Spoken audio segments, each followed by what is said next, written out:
YSU Bowling competes in the conference championships. And softball wins 6 straight. All of this and more coming up on the Penguin Rundown.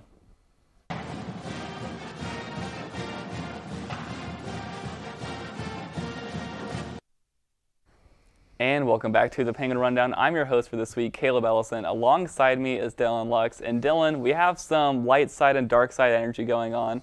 But let me tell you, the good side was YSU Athletics. We always have something going on with the outfits, Caleb. I love it every week.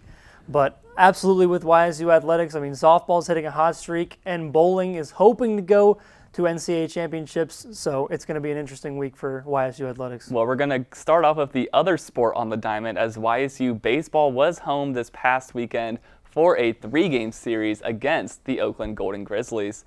The series began on Friday night, and the Penguins scored first off an RBI double from junior Ian Francis in the top of the first inning. Tied going into the 8th inning, Matt Thompson delivered an RBI double to give YSU the lead.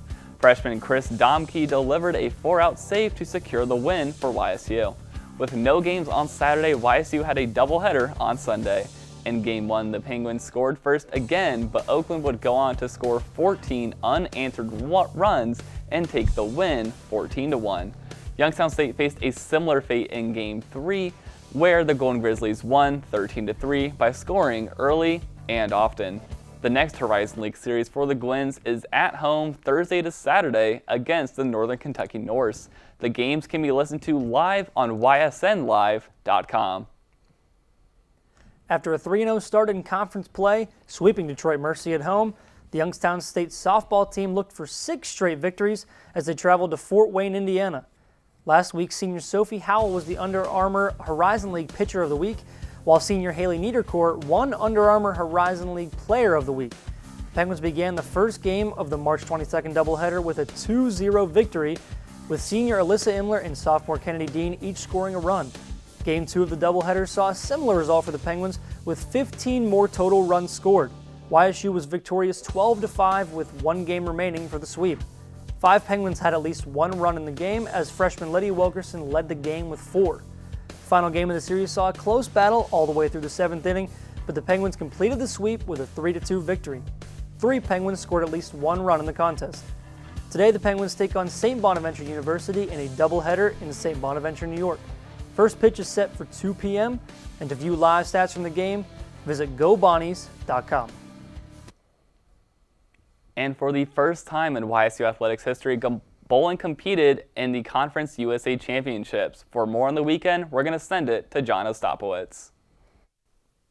What a week it has been here at Youngstown State University, as the Youngstown State bowling team had a stellar performance at the Conference USA Championship. Now, this is the first time in program history that they were able to go to the Conference USA tournament. Now, since their inaugural season, they were part of the Southland Conference. But again, at the end of last year's season, they were absorbed into Conference USA. Now, they have some new opponents this year, but again, a lot of the same old faces. Vanderbilt, Arkansas State, you name it, they were in that Conference USA tournament. So again, for this team, a lot of familiar opponents, and they were able to go in on day 1. Again, they split the matches, which really set up a elimination match with not only Arkansas State, which they were able to beat, and Louisiana Tech, but that next day being able to face Louisiana Tech on that final day, looking towards the championship matchup against Jacksonville State. Now heading into the tournament, they were the 3rd-ranked Penguins. Now that is the best time in program history for any tournament that they were ranked 3rd. Now on the season, they are top 5 in the NCAA bowling RPI. In the rankings, they have looked phenomenal for the Penguins. Now at the beginning of the year, again, they were ranked in the top 5 heading into regular season competition. Now in postseason, they have looked even stellar. Now again, in the final day on Sunday, they just fell short. Again, they went against Louisiana Tech, but Jacksonville State head coach Doug Kuberski even said they bowled a great game and they looked stellar. Now that is the first time that the Penguins have faced Jacksonville State in the postseason, and they made it count. Getting a lot of good frames, a lot of good work in Jacksonville State. They got great anchors as well that gets the job done in any tight situation. But for the Penguins, it's really down to what the committee thinks. Again, the NCAA committee is going to be on today at 4 p.m., but we'll see if the Penguins have an opportunity to reach that postseason for the second consecutive season. We'll see if they're able to do it, but it's all up to the committee.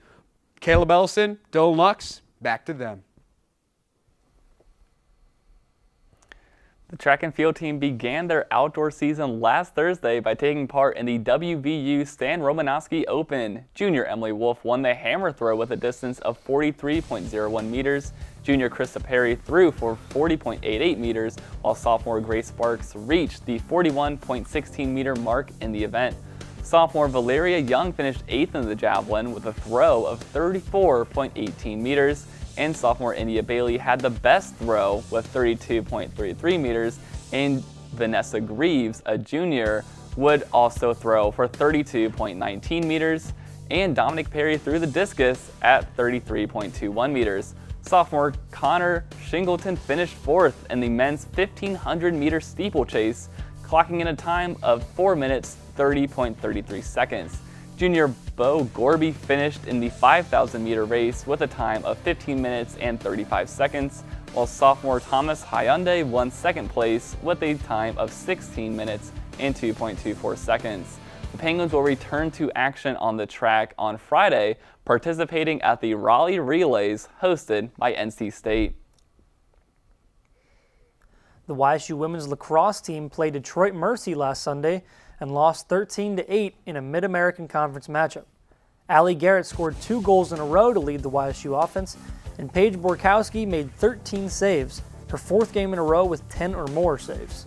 Although the Penguins were ahead 9-5 late in the 3rd quarter, the Titans went on a 3-0 run to win the game 13-8. In today's non-conference matchup, in the top 80, the Penguins will play St. Bonaventure. The website ysusports.com has live updates and other information. On March 22nd, the men's tennis team began the Horizon League schedule, but would ultimately lose to the Cleveland State Vikings. Penguins junior Harry Falzis and Ander Balchi both won their singles bouts. At number 4, Balchi won in straight sets 6-3 and 6-love, and at number 5, Falzis won 6-3 and 6-4. At the number 1 position, Cleveland State won in straight sets. On March 23rd, the Gwins rebounded with a 6-1 victory against Chicago State. William Rassat, the 4th seed, won 6-2 and 6-4, and senior Asier Peña Ibanez won 6-4, 6-3 at number 6 in the rankings. At number 2, Nishant DeBoss won 6-3, 6-2. Balchi won at number 4, 6-4, 6-4, 6-1. In doubles, the Gwins breezed through the point, winning in 2 sets in 25 minutes. At number 3, Javier and Asier Peña Ibanez cruised to a 6-1 victory, and at the number 1 for doubles, the Gwins won as well. The Gwins will return to action on Friday, where they will face off against IU-PUI.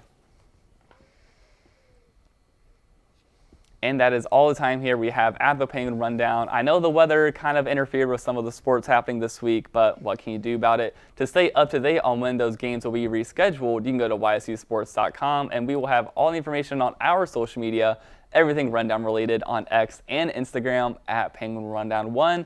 That's all we have for you today. I've been Caleb Ellison. And I've been Dylan Lux. Have a good week, Penguin Nation.